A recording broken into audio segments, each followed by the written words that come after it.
So here, okay, guys, so as Miss was saying before, this is a great starting point, okay? So you've got 2 open brackets x plus 3, but when you expand it, it becomes 2x plus 6. What does it mean by the word expand? Like enlarge, like bigger. Enlarge it, bigger, yeah? This particular thing, okay, when you expand, let's say 2x plus 3, yeah, it's called the distributive law. What does it mean by the word distributive? Where have you used the word distributive? Never? If I said I distributed 1 pen to you and 1 pen to you. Like, Given out, yeah? yeah. Yeah, so what is being distributed to this?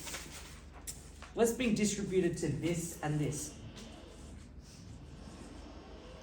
2. How? How is it being distributed? What is it doing to be distributed? Timesing it. Well done. So you're going to times it, times this, right? Okay? So then what you're going to do is it's going to be 2 times x plus 2 times 3. Do you agree with that? Yes. Yes. Now you have to do what? It's called? That's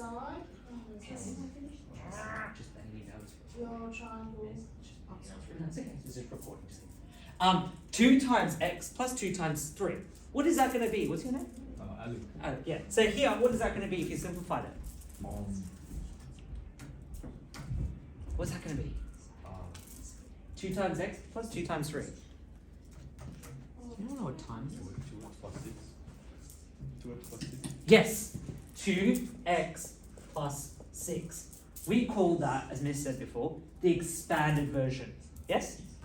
Because we've made this bigger by doing what? Starts with letter D. Distributing this 2 to everything that's in the brackets. And that's called the distributive law. Like, you know, with Isaac Newton, do you study in science, the Newton's laws? Yeah, those are Newton's laws. This is called the distributive law, okay? Okay, that's called the distributive law. Okay, so it's just expanding. Now, what did we say before with this example here, the brackets? She said something, what is that called when you have the brackets? What's that called? When you go from here to here, what's that process called? What are you doing? Factorising. Yeah, correct, yeah, which is okay. It's okay. You know why you didn't look at that? Because you're trying to think about it. That's the main important thing. Just because it's on the board, you have to know how to understand it and put that together, right? So you're factorising, right? And what did she say before about being in factorising? Imagine something being what away? Something locked away. Locked away. What's being locked away? That. Yeah, what's that? What do you call that? X plus 3. Right. And that, isn't it? Starts with letter E. X expression. Okay? So you're locking away this. Right now, this is not locked away, is it? You need to find out what? What's in the word factorising? Factor. So could you tell me, Alec, the factors of 24?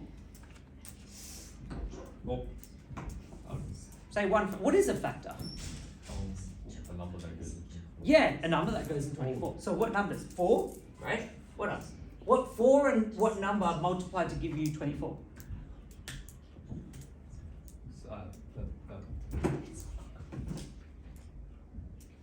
Six. 4 and 6. Correct. Yeah? 4 and 6 get you 24. So these two are factors, yeah? So in this example here, right? Let's go with 4x plus 8. What are 2 factors that go into these 2 numbers? Or this term and this term? 2. Sorry? 2. 2. 4. Yes, you've chosen a higher factor. What do we call that in maths? Highest common factor. That's going back to year 7, 8, 9, right? So your highest common factor is 4. Are there any letters, or also known as pronumerals, in maths, what we call them, that are common? X. Is X here as well? Oh, no. No. So we're not going to bring the 4, we're not going to bring the X outside. What can we only bring out? The 4, right? So then you're going to lock up something, as I said before, right? You're going to lock away something. 4 times something becomes 4x. What's that going to be, Alec? 4 times something becomes 4. 4 times x. Well done. Now, if you're not sure, just go on the side and write that down. 4 times x. Ask yourself, is 4 times x 4x? Check that.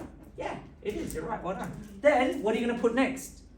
Plus. Plus, good stuff, because you're going to go through that little structure. Now, alright, 4 times something becomes 8. 2. Well done. So, that goes from that to that.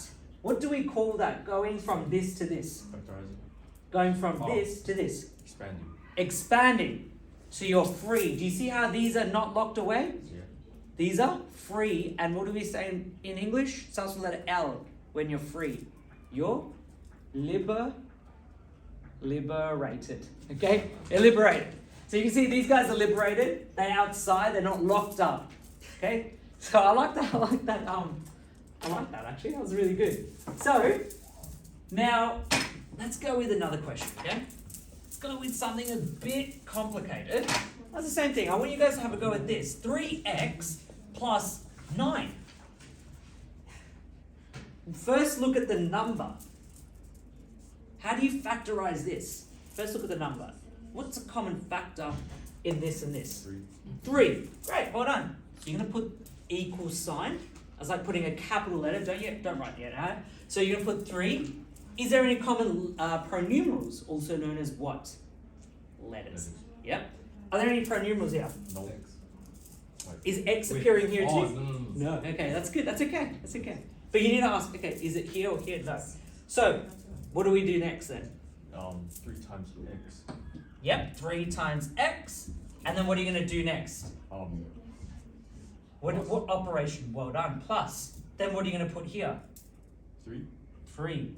And then what do you put next? Brackets. Because you're locking them away.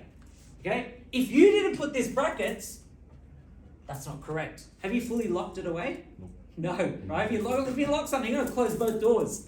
Yeah? So you need to really, really lock it away. Now, how do you check that if that is the correct answer? Alec, how do you check it? You want to check it, right? Yeah. If that's equal to that, what would you do? Expand, because you know that's the expanded version. Right, if you expanded it, how are you going to expand it? Tell me what you're going to do. What's the process of expansion? What operation are you going to do to expand? Get this to become this. Times. Why are you doing times, Aaron? What's the what tells you that you're going to times this and this? Like, it doesn't just magically, like, you know it's times, you're right, it's times. But what information here tells you that you have to times or multiply? What would that be? Okay, look at this here. If I said 3 plus 5, yeah, what are you going to do here? Add. How do you know that you're going to add? The symbol. Well done. There's a plus. So you can go 3 plus 5 equals 8. Okay. What information tells you here that you're going to yes, the brackets, right? So you have to multiply. What I like doing is, straight away when you see this, put that multiplication symbol. Why would I want to put it? Do you remember? So you remember, but why? It also tells you, right? Yeah, because here you're meant to assume that it's multiplication. Yes or no? Yeah. Yeah? So timesing it like that, and then what are you left with if we had enough room? But 3 what? 3x. X plus what? 9. Okay, is that the same thing as what we had at the top? Yep. Yep, that's when you have enough time at the end of the test, when you have like 15 minutes to spare, the best thing to do is check it. Okay? Best thing to do is check it. That's how you check it. If you've done this wrong, then you know you've done something wrong, right? So let's have a go. I'm going to get you guys to have a go at 2 questions. Okay, so I'm going to put something. I want you to expand this. Okay, so I want you to expand. And then, after expanding, I want you to factorize this. So 4x minus plus, we'll go plus 16. Okay, I want you to expand this. I want you to factorize this. Okay? And essentially, they are on the two sides of the same coin, right? Two different sides, but they're on the same coin. Okay, I want you to have a go. Here you go, piece of paper. Okay, yeah. All right, have a go. You got about less than 50 seconds.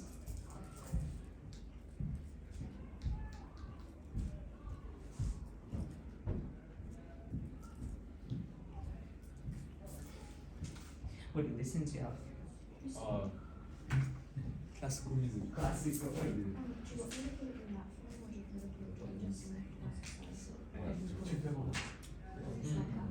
Oh. Because it doesn't say, right? But generally like 2 decimal places, okay?